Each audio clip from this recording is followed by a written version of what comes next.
आज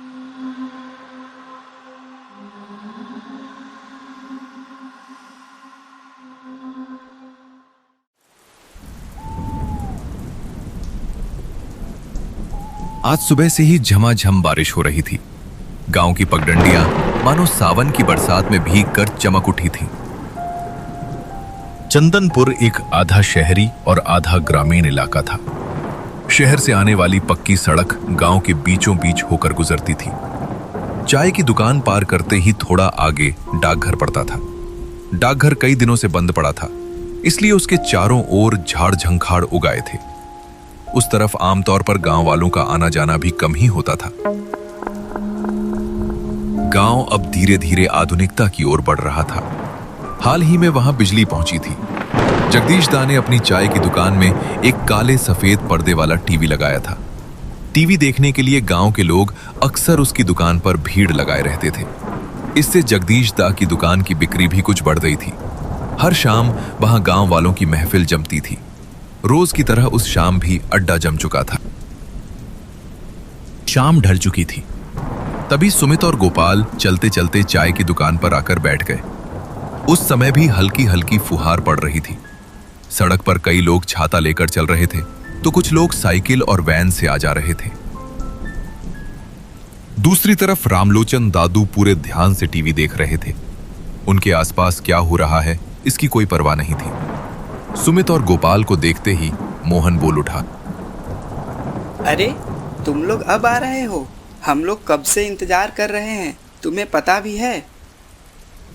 क्या बताऊं यार, घर में थोड़ा झंझट हो गया था, इसलिए आने में देर हो गई। धीरे धीरे शाम रात में बदलने लगी। आसमान अब भी काले बादलों से ढका हुआ था, मानो किसी अनजाने दुख में डूबा हो। सड़क के दोनों ओर बिजली के खंभे तो लगे थे, लेकिन बिजली बार बार जा रही थी। सब लोग चाय की चुस्कियां लेते हुए बातें कर रहे थे। बीच बीच में वे रामलोचन दादू को भी छेड़ देते थे। क्या बात है रामलोचन दादू, हमारी तरफ तो आपका कोई ध्यान ही नहीं है। बताइए तो, टीवी में ऐसा क्या देख रहे हैं? रामलोचन दादू को देश दुनिया की खबरें सुनने का बड़ा शौक था।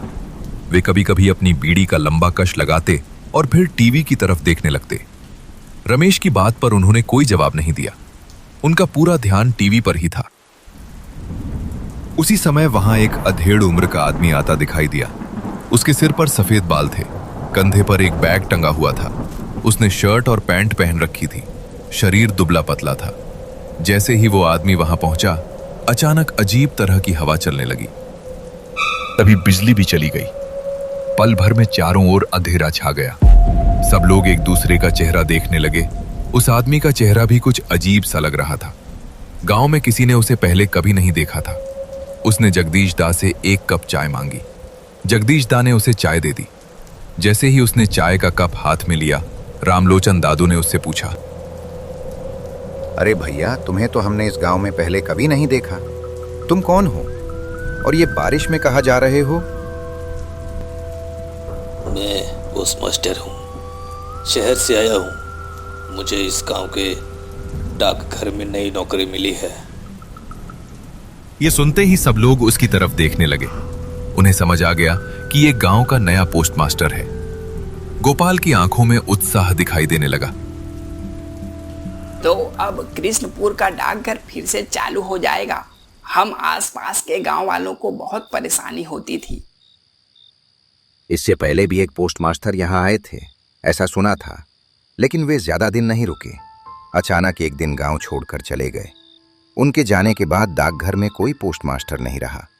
यहाँ तक कि उसकी देखभाल करने वाला भी कोई नहीं था। इसलिए पूरा डाकघर झाड़ियों और जंगल से ढक गया है। रामलोचन दादू की बातें सुनकर वो आदमी कुछ पल तक चुप रहा। फिर वो एक अजीब नजर से रामलोचन दादू की तरफ देखने लगा। ठीक है, अब मैं चलता हूँ, फिर मुलाकात होगी।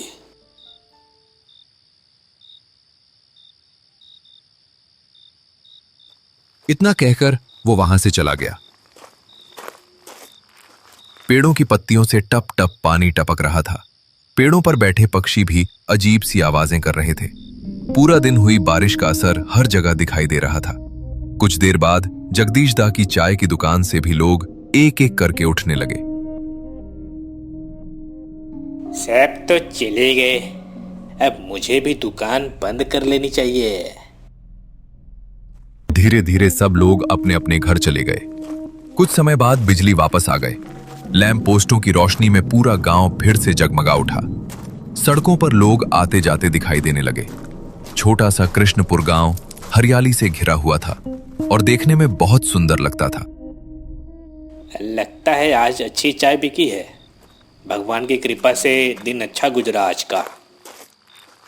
जगदीश दा घर पहुंचे, खाना खाया और बिस्तर पर लेट गए। दिन भर की थकान की वजह से उन्हें जल्दी ही नींद आ गई। छप छप की आवाज सुनकर जगदीश दा की नींद टूट गई। वे उठकर खिड़की की ओर देखने लगे और जो उन्होंने देखा उसे देखकर उनका दिल जोर जोर से धड़कने लगा। बारिश में भीगा हुआ वही नया पोस्टमास्टर सड़क पर खड़ा था। बाहर निकलकर जगदीश दा ने देखा, चारों तरफ सन्नाटा पसरा हुआ था। न कहीं कोई आदमी था और न ही कोई आवाज। जगदीश दा अंदर जाकर खिड़की से सब कुछ देख रहे थे।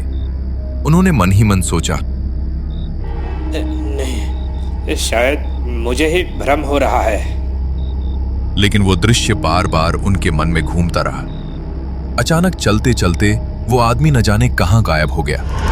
ये सोचते सोचते जगदीश दा फिर सो गए। अगली सुबह जगदीश दा रोज की तरह अपनी दुकान पर पहुंचे। तभी गोपाल हांफता हुआ दुकान पर आया। उसके चेहरे पर घबराहट साफ दिखाई दे रही थी। जगदीश दा, क्या आपको पता है गांव में क्या हो गया? क्या हुआ? जमींदार के नौकर बीसू की मौत हो गई है। क्या? विशु मर गया? लेकिन तू इतना डरा हुआ क्यों लग रहा है? डरूं नहीं तो क्या करूं? उसकी लाश देखकर किसी का भी डर के मारे बुरा हाल हो जाएगा। जो भी उसकी लाश देख रहा है उसके रोंगटे खड़े हो जा रहे हैं। उसके मुंह से खून निकल रहा था। उसकी आंखें पूरी तरह खुली हुई थी और उसकी लंबी जीभ बाहर निकली हुई थी। उसका चेहरा इतना डरावना लग रहा था कि देखकर ही रूह कांप जाए। चलो तो देखते हैं। दुकान अब बंद करनी पड़ेगी। चलो चलो। सभी के चेहरों पर डर साफ दिखाई दे रहा था। जगदीश दा ने भी जब लाश को देखा तो कुछ पल के लिए वहीं ठिठक गए। विशु किस बीमारी या किस वजह से मरा ये कोई समझ नहीं पाया। उसकी मौत गांव वालों के लिए एक रहस्य बनकर रह गई।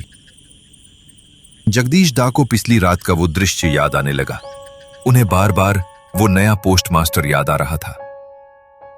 क्या हुआ जगदीश दा? कौन से ख्यालों में डूबे हो? पता नहीं, शायद मैंने ही कुछ गलत देख लिया होगा। दरअसल कल रात मैंने देखा कोई आदमी डाकघर की जंगल की तरफ जा रहा था। इतने बड़े जंगल जैसे डाकघर के आसपास कोई भी जा सकता है। नहीं, यह सब शायद का धोखा हो सकता है। आप टेंशन मत लो जगदीश दा, कुछ नहीं होगा।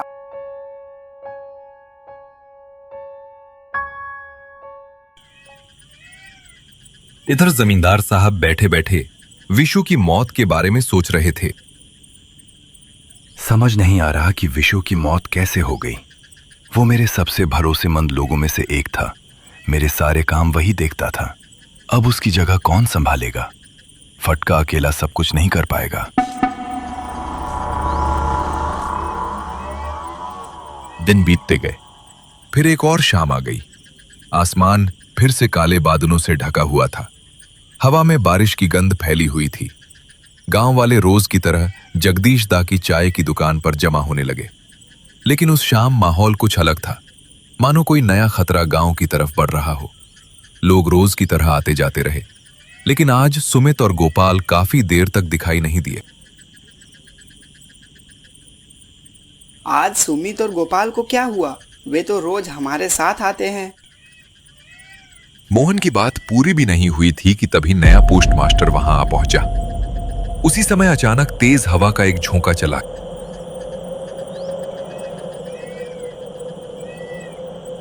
क्यों भाई, आप यहाँ? और आप आए कैसे? आते हुए तो दिखाई नहीं दिए। अरे आप सब व्यस्त है बात करने में। मैं तो आपके सामने से ही चलकर आया हूं। ये सुनकर सभी एक दूसरे का चेहरा देखने लगे। इतने छोटे से चाय के स्टॉल में किसी के आने पर नजर न पड़े, ऐसा पहले कभी नहीं हुआ था। और सबसे अजीब बात यह थी कि उस दिन पहली बार गोपाल दुकान पर नहीं आया था। पोस्टमास्टर ने चारों ओर नजर दौड़ाई और वहां से चला गया।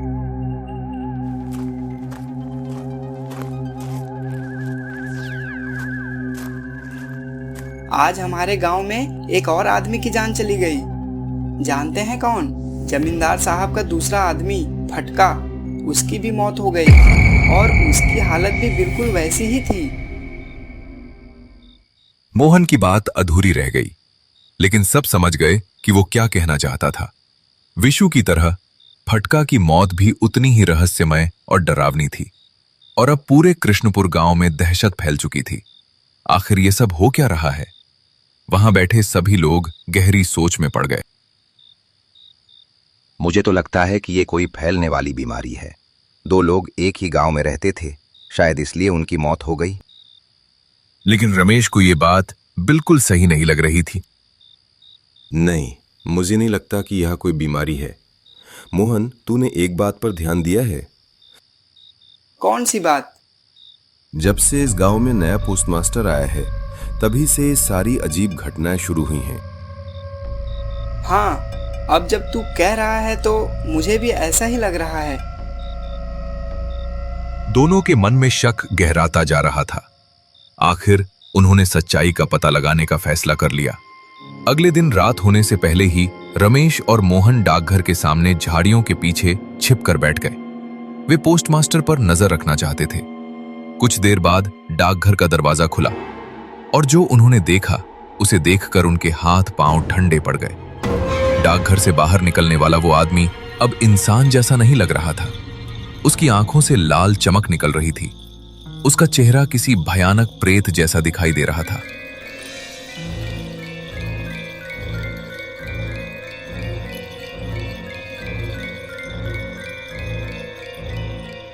डर के बावजूद दोनों उसका पीछा करने लगे। रास्ते में उन्हें गोपाल मिल गया। उन्होंने उसे भी अपने साथ ले लिया। तीनों उस रहस्यमयी आकृति के पीछे पीछे चल पड़े। कुछ देर बाद वो आकृति सीधे जमींदार के घर में घुस गई।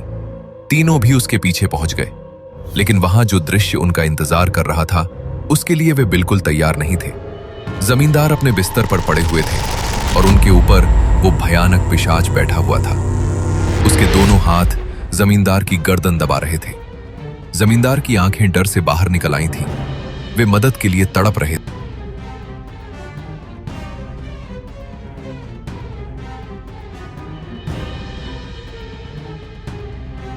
याद है चौधरी, उस रात डाकघर में आई वह चिट्ठी जिसमें तेरे सारे पाप लिखे थे, गरीबों की छीनी हुई जमीन और उन लोगों की मौत का सच जिन्हें दुनिया आज भी लापता समझती है। तूने सोचा था मुझे मारकर सच को भी दफना देगा, लेकिन चिट्ठियां जल सकती है चौधरी, उनमें लिखा सच नहीं। तो तुम तो नए पोस्ट मास्टर थे, फिर ये क्या है? यही लोगों ने मेरे साथ किया था। इन्हीं लोगों ने मुझे मार डाला था, मुझे उस जंगल में दफना दिया था। तीनों के शरीर में सिहरन दौड़ गई।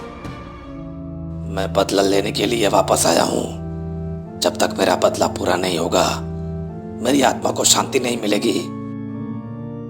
लेकिन क्यों? ये लोग तुम्हें क्यों मारेंगे? मेरी उस समय इस गांव के पोस्ट ऑफिस में नौकरी लगी थी। उस समय मुझे एक ऐसी चिट्ठी मिली थी जो कभी भेजी ही नहीं जानी चाहिए थी। उस चिट्ठी में जमींदार द्वारा की गई हत्याएं, जमीन हड़पने और धोखाधड़ी के सबूत थे। मैंने वह चिट्ठी छिपा दी और सच उजागर करने का फैसला किया, लेकिन किसी तरह जमींदार को यह बात पता चल गया। फिर उसने मुझे रास्ते से हटा दिया। उसे लगा कि मेरे साथ सच भी मर जाएगा, लेकिन सच को मारना इतना आसान नहीं होता। अब मेरा बदला पूरा हो चुका है। जो सच चौधरी मेरी मौत के साथ दफन करना चाहता था, आज वही सब उसके अंत का कारण बन गया। इतना कहकर वो भयानक प्रेत जोर से हंसने लगा। उसकी हंसी पूरे घर में गूंज उठी। धीरे धीरे वो प्रेत गायब हो गया।